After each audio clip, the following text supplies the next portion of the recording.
Hi guys and welcome to the Lads of Prospect podcast. This is the first of many episodes and I'm joined by Ben. How are you doing, Ben? Well, good mate. How are you? Yeah, not bad. So obviously the Euros are coming up. First game is tomorrow and that's Italy-Turkey. 24 hours, I think. Yeah, not even that now. Looking forward to it. So let's talk about the most important thing in this... England. England.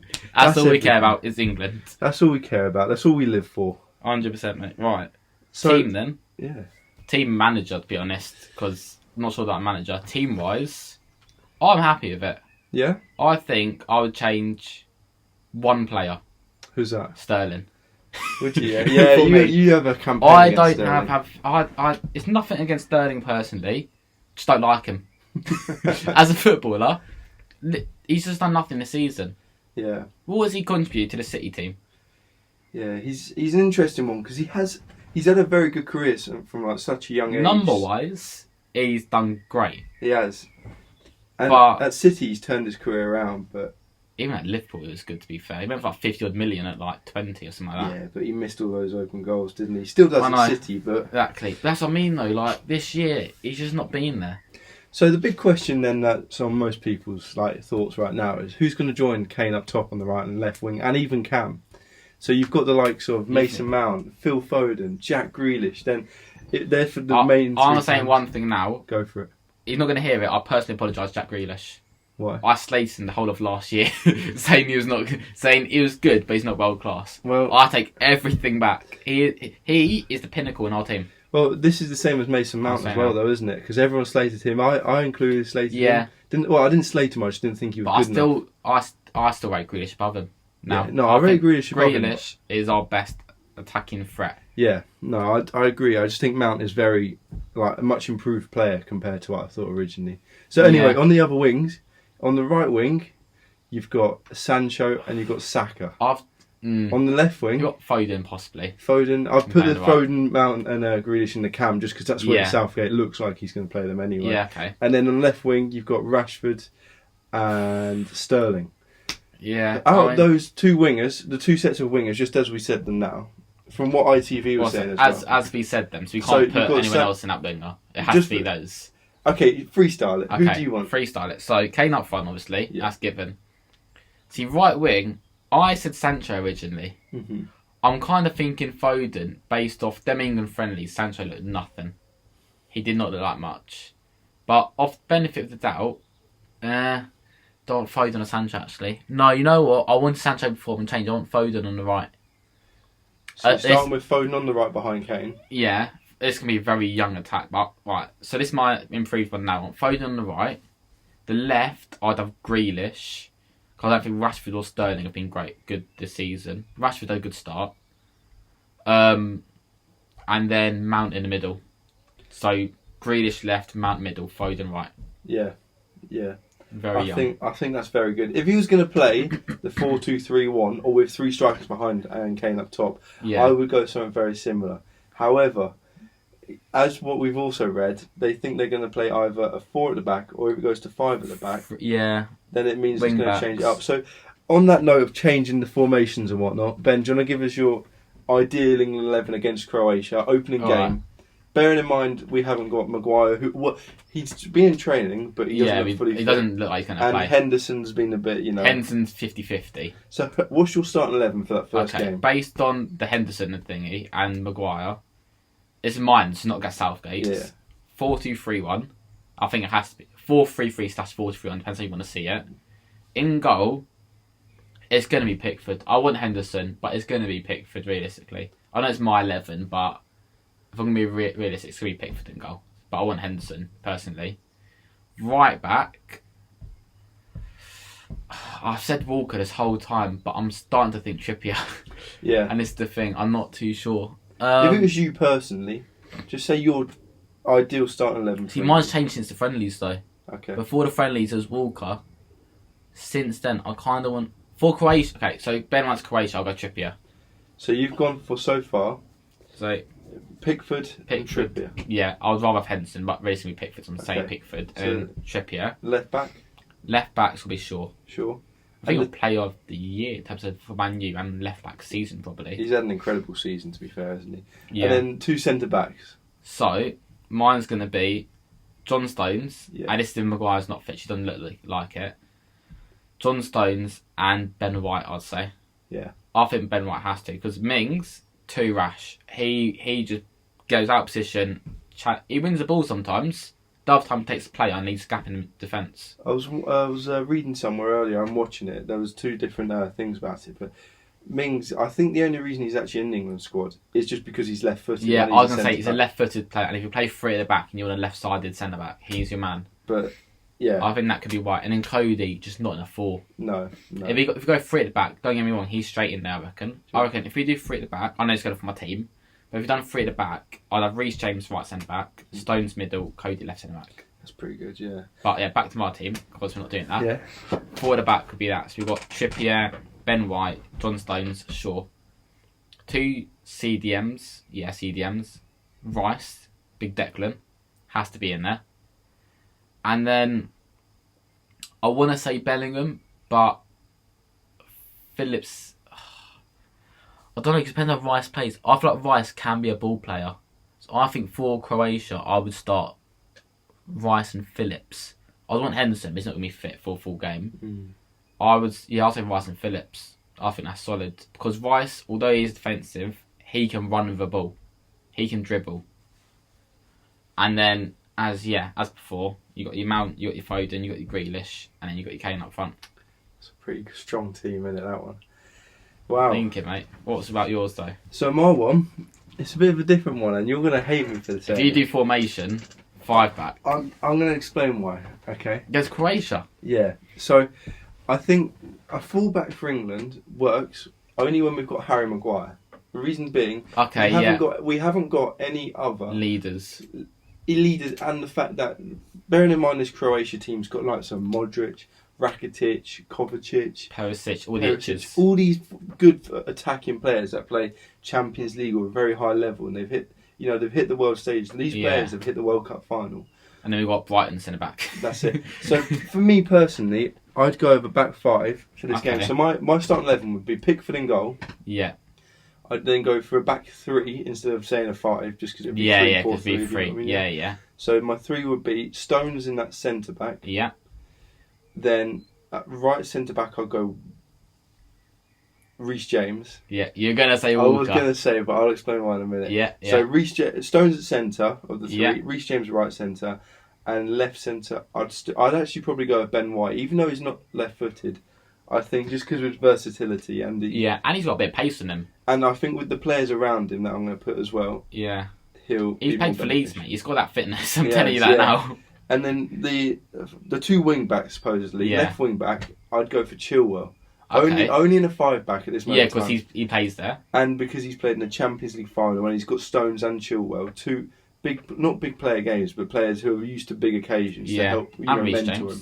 And Reece James as well, And he played right I'm just talking either side of it. Okay. Completely, And then right wing back has to be Kyle Walker for me. He's just too fast, and he can play in like a midfielder, like he does for City as well. Yeah, okay. So my 2 centre midfielders... Sorry, no, that was wrong. I've gone for 5 at the back, but then I'm doing a 1 as a holding midfield, like we did in the World Cup.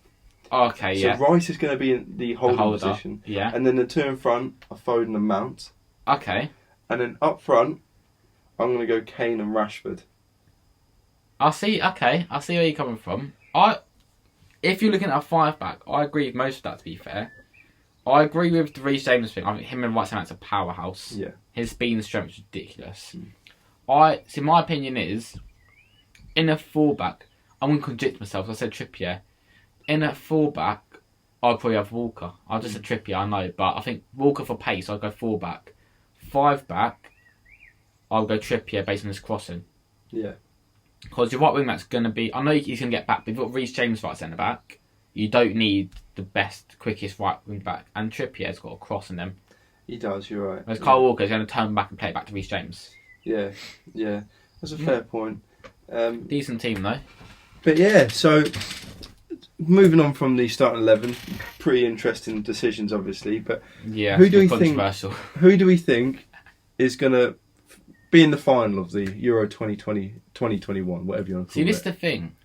It's easy to say what team, based on if you look at all the teams, who's going to be in the final. but no one looks at the actual route they've got to go through. Yeah. So, like, everyone's going, England get to the final, but our round of 16 games can be France, Germany, or Portugal. Mm. So no one's looking at that basis. Yeah. I think France do look likely. So I think if they win their group, they've got quite an easy one in. Yeah. France are very, obviously, I mean, former world champions. They are world champions They are still. world champions. They've got an incredible squad, like incredible depth. Incredible stat for you. Go on. As a France team, Kante and Pogba have never lost a game by this side together. Wow. For France. But I'll get into this later on in the obviously the podcast, but France do have issues with players in between the team. Mm. There's a lot of stuff going on. I'll go into later, but I think that could affect them winning it. Yeah. I think they get to the final. They might not win it though. Wow. And then Portugal got a good chance, I think. Yeah. Belgium might. It depends. De Bruyne, if he's playing or not, if that fractured thing has. Hazard, if he can stop eating kebabs and get in shape. Yeah. So, yeah. Who do you think, anyways? I think, surprisingly, I don't want to say it, but I think Scotland might come up, a bit... Final? No, not final. I was going to say. Sorry, I'm thinking as a dark horse sort of team. Oh, okay, sorry, yeah. Okay, I thought we were going finals. No. I think we could see Scotland in the quarterfinals. You reckon? Because I was having a look earlier at the route. The route. And if they finish third, which is more likely of all the routes. Yeah, because Croatia come second. They will play against Spain, who are likely to win their group, yeah. Yeah. Well, I don't think that's how it works. I think if we finish second, we get Spain who's top.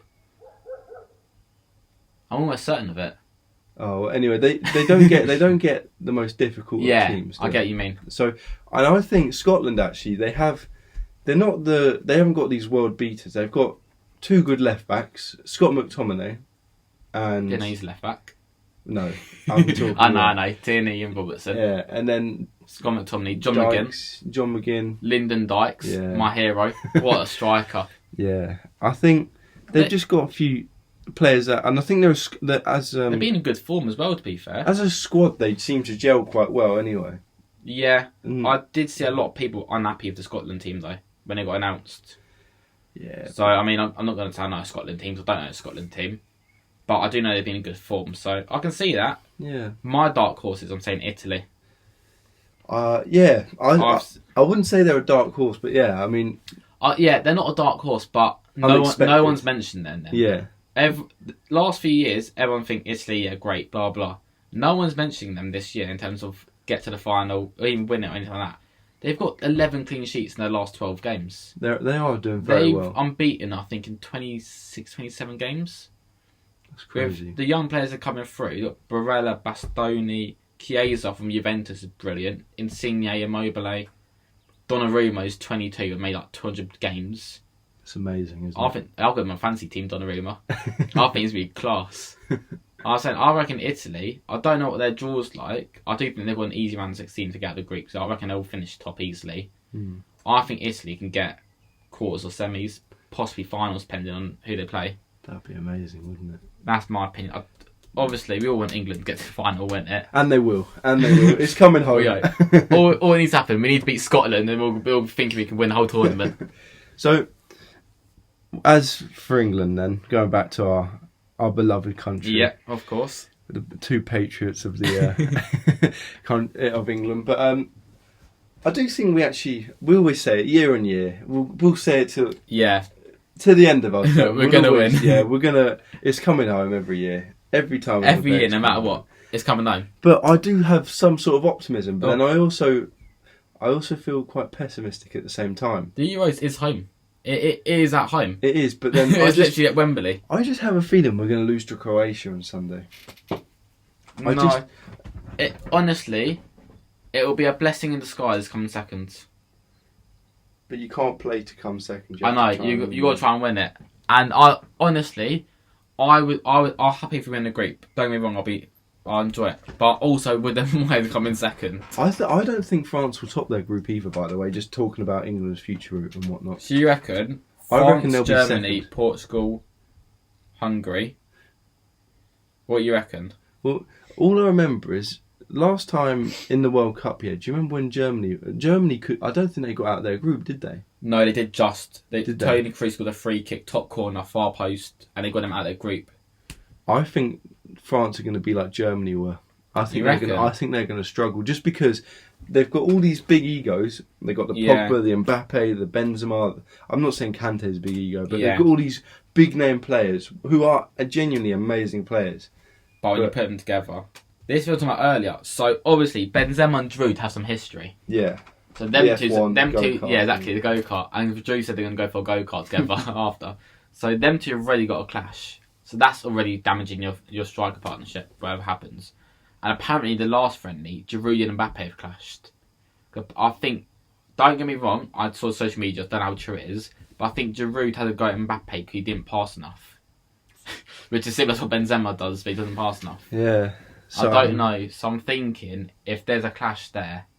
Giroud seems to be at the middle of all the issues, doesn't he? Maybe he feels his place is threatened, which it rightly so could be, to be fair, because he hasn't featured much for Chelsea. He is, don't get me wrong, second in France all time.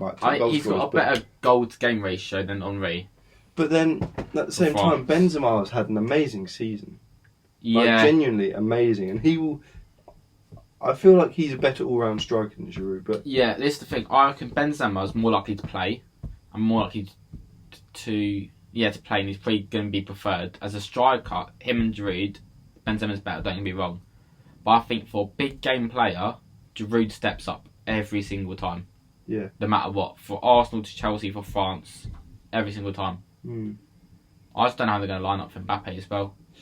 It's going to be an interesting one, and I'm sure we can't wait to watch the Euros. I mean, hopefully. Football 3 times plus a day. It's just going to be amazing, isn't it?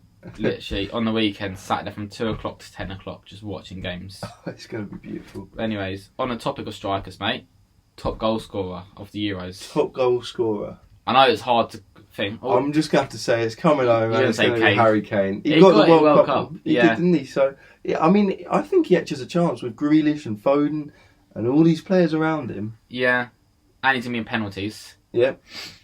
And potentially free kicks as well now, no Ward-Prowse as well. And if Kane's on free kicks, so we've got issues. Well, I'm sorry. You know what I'm saying. He can't be. Yeah. It's another option, though, another chance for him to try and score goals, but... Yeah, I can see that. I think, again, if Italy go far, Immobile, he never gets the credit he deserves. He's always second to goal scorer, third to goal scorer in the whole Europe. Literally, if you look at Italian league, he's always pretty much number one. Immobile... Portugal go far, Ronaldo. I personally, I know we've not mentioned Mbappe. I don't think he'll get that many goals. No, he won't. It's just in this France squad, and the fact as well. Do you remember when PSG played Man City in the Champions League? Yeah. He didn't even have a shot on target in that game. Yeah, he'd done. I mean, the whole PSG team didn't. We're not saying Mbappe is a bad player at all. Oh no, he's world class. Everyone knows that. I just don't think, especially in this France squad with all the players around him and the creativity. Yeah. I reckon they're going to look more passing and movement. Mbappe's more, over the top sort of thing. I think he'll get pushed more out wide during the games. And which will... Because he's just direct. He'll get the ball, he'll just step over and run. Yeah. But I think he'll just have to knock it back, which will then... Yeah, I do think more of those can come like crossing into Benzema or Giroud. Yeah. With like people like Pogba playing their first time balls. It's going to be an amazing tournament and something that, the whole country can't wait for. It's just... Yeah. It's a promising one. If there's any time for it to happen for England, although I don't think it's the right manager, but we have the right team. We do. And Ben White, as obviously the England inclusion, the 26th man. Trent, unfortunately, got injured. Yeah. It'd have been nice to see Trent, to be fair, after all his speculation. I think he would have gone midfield. Well, Southgate said he told him 3 weeks before, apparently. Trent. I think that was just to not calm him down, but just to put, his head at ease, because all the rumours. So it wouldn't have been a bad...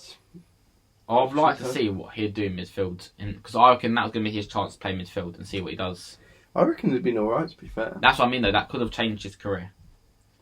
I think that could have been the moment that pushed him into that midfield role everyone keeps saying about. And we've got Ben White, obviously. Yeah. He's... bit controversial for most people. It was really... From what I could see anyway, there was a 3-way tie between Ben White, Godfrey and Ward-Prowse. I don't know about you, but... Well, what my thing is, let's look at it from like a neutral outside point of view. Before the two friendlies, when the 26th man Well, when they're looking at the 26-man thing, when he announced the 26-man team, everyone said, "Oh, Lingard. Oh, Lingard's not in it. Oh, Lingard's missed out. Lingard's be in it. Blah blah blah blah blah." After the first friendly, no one mentioned Lingard. He's always been a good player, Lingard, and he's always had a good, he's been a consistent. But then this season he stepped up for 6 months. Yeah, but I think we've had this discussion before. We've said if you step up for 6 months, that doesn't justify it doesn't get you in your the team. whole season. Yeah, and that because anyone can have a good bit of form, and then just drop it as soon as the championships come across. That's what I mean. So. But it's just the fact everyone going on about Lingard, and all of a sudden after one friendly, no one's mentioned him. Then after the second friendly, everyone's talking about Ward-Prowse. All of a sudden everyone's just going on about the Ward-Prowse being the 26. But my opinion's always Ben White. Because he played CDM, he played centre-back, and I don't think he done anything wrong. Ward-Prowse, just for me, when he plays for England, he doesn't look... At Southampton, he's the main man. He looks very good, but in England, he looks lost, in my opinion. He did have a good game in the second friendly. Yeah. Against Romania, was it? I think. Yeah, Romania. But he just, compared to the Jude Bellingham or Declan Rice, the players that he's actually competing with, or Calvin Phillips as well, he doesn't seem to pick up the ball and be able to move it as well as they do, and doesn't split the play. I'll say one thing: he did run. Like his desire to actually win tackles and stuff was much more than any other midfielders out of them. Like when there's a loose ball, he'll go and get it, and he'll run, get it no matter what. But I get what you mean. Like if that was Romania though, so we have to be fair. And also he's trying to show you a point kind of thing, like an audition for him. Yeah. But I know what you mean. If you have a man in the Southampton team, Minamino from Liverpool went to Southampton and looked good. Yeah. I mean, I'm not trying to be disrespectful for Ward-Prowse. He's a great player, but I mean, he needs to make a step up to step into the England team. Yeah, it's different playing for Southampton than playing for England. I know you could say, okay, Grealish, the main man at Aston Villa kind of thing. But Grealish has shown this, and he's got that individual.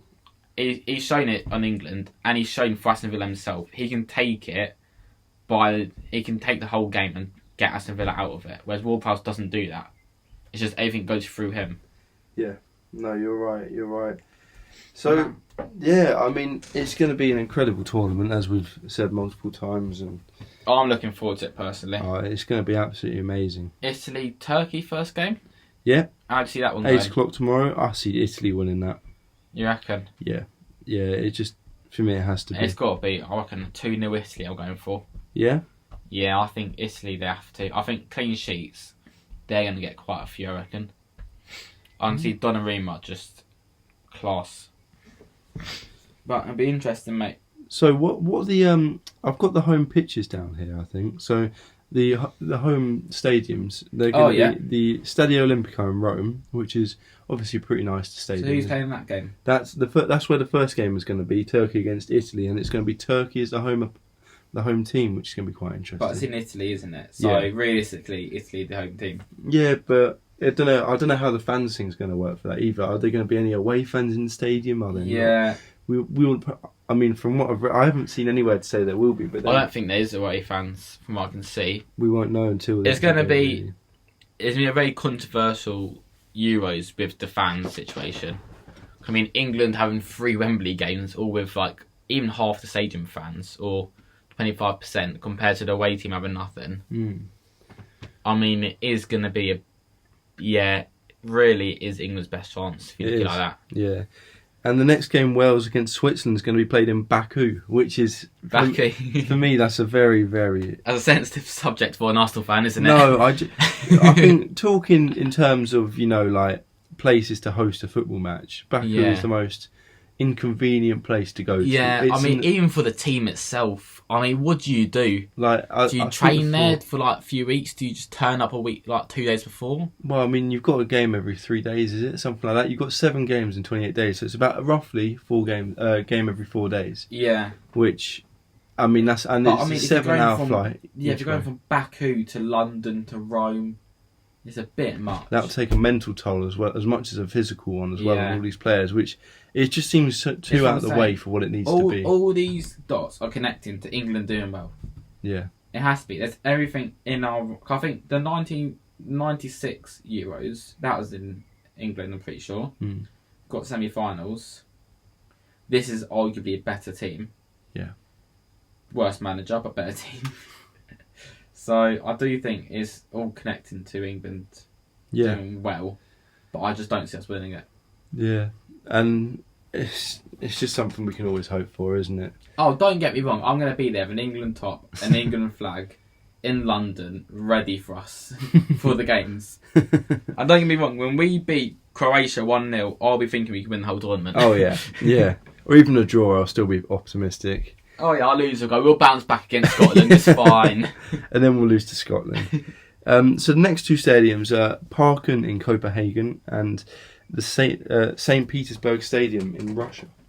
Interesting. Which is, again, I mean, Copenhagen, I understand that. That's not bad. But then my geography's not too good. But St. Petersburg Stadium in Russia must be quite another bit of a trek, especially for Belgium to get to there as well. Yeah. And then fly back to Copenhagen or wherever their next game will be. It just seems like a lot. It's long. I mean, England are travelling from Middlesbrough to London. I know for their one. It's a lot of travelling. I know. So then, in Group C, the stadiums there will be the National Arena Bucharest, I think there's, or Bucharest. Sorry, my pronunciation is just awful. And that will. Whereabouts is that then? That's in I want to say Austria. I want to say, but if anyone's better at geography than me, then please fire away. Not me, I failed. you carry on, mate. I will have a look now quickly for you. Fire away. And then obviously the next one, the Johan Cruyff Arena in Amsterdam, perfect venue, amazing stadium, amazing Ajax place stadium. to host. It's where you want a European game to be hosted, isn't it? Really? 100%. So back to Bucharest. Yeah. It's the capital of Romania. Romania hosting one. I'm not sure what that stadium's going to be like then. That's interesting because that's for Austria and North Macedonia. Yeah. That's where the game's going to be. The first game anyway is going to be played. I know. That's quite an interesting one, isn't it? I think that's good for Romania. Yeah. I think for their country to host a game like that, I'm not sure what the stadium's going to be like. But it must be decent. Yeah, that's an interesting one to be fair. And then next Group D. England against what? The first stadium even is going to be at Wembley, of course, which is just where's the Scotland game? At Hampton Park, and that's in Scotland. That's their national stadium. Well, that's the what club's that then? Celtic, I want to say. No, that's not Celtic. It can't be. Oh, I'm sorry, any Celtic fans. No, isn't it called Celtic Park? Their stadium. That is. It's So this was where our football knowledge is lacking a bit. With I want to say Aberdeen. Football. Do you? I want to say Aberdeen. I thought it was their. I know it's definitely their national stadium. Hampton Park. Sorry, guys. Do the research. I want to get this right. Hampton Park. It could just be a national stadium like Wembley. Yeah, I think it is. But Hampton Park. That's what I was going to say at the start, and you were like, "No." I just thought Glasgow. I think it is. I think you're right. Yeah, I think because I've gone. I think you can get the train past it. I don't know if that's a different one for the rugby. Yeah, Hampton Park, Scotland National Stadium. Yeah. I apologise. Yeah. Not Celtic. But no, I apologise, mate. You smashed that. No, it's. That's why you passed geography and I didn't. Well, I didn't. And then Poland and Slovakia. So Group E, their games. One of their stadiums will be at St. Petersburg as well. Okay, so that's quite an interesting one. And then the other one is the Seville Stadium. It's called La Cartuja Stadium. Pronunciation. Let's not go on about the Sevilla Stadium. That's the Sevilla Stadium. So that's going to be home advantage for Spain then again. Yeah, that would be an easy one. The pronunciations are just always shocking for me. It's a bit questionable. Yeah. And then in the final Group F, the group of death, as people have said. Yeah, it honestly is. I mean, Hungary, if they even get a draw out of that, that's a win for them. That's amazing. I mean, to be fair, we've all missed out Hungary as our dark horses. They could have the time of their lives. No, I will tell you one dark horse now. North Macedonia. No. They beat Germany recently. I'm ruling them out. They beat Germany 2-1. They won 7-0. I'll give you a 5 if they get out of their group. Not out of their group. Who's their group? Hold on. No. Who's their group? We've got North Macedonia, Netherlands, Austria and Ukraine. I think they'll come third. Well, they can still get out of their group then as long I as know. they get good. That's an interesting one to watch, I isn't it? think they'll come third. And then, sorry, in the final, Group F, the two stadiums are the Puskás Arena in Budapest. Okay.